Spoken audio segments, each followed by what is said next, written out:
moje kozliatka, pripravili ste sa na hodinu? Nie.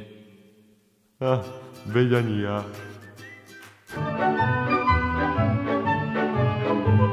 No my sme sa vtedy tak nasmiali. Jaj, to bola paráda.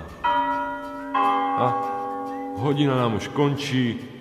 No tak, aspoň sme sa porozprávali. A dáme si na najväčší spoločný exponent, alebo exkrement.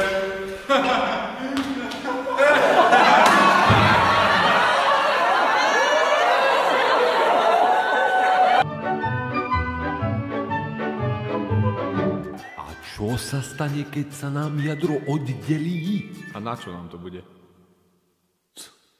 Všeobecná inteligencia.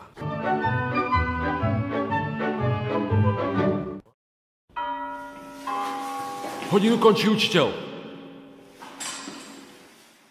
Až teraz sa skončila. Áno, takže prvá bebe si napíše písomečku, takže papiere si rozdajte. A zatiaľ novotný k tabuli. Alebo vieš čo, nie, máš rovno 5.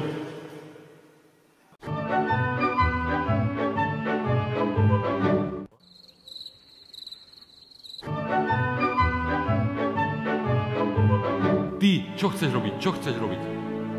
Kominár. No, aj na to ti treba vzdelanie. Pretože učenie je cesta.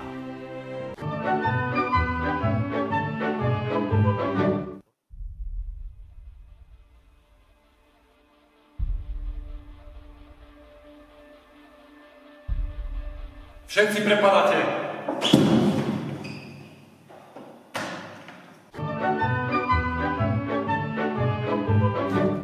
Otvoríme si učebnice na strane 42.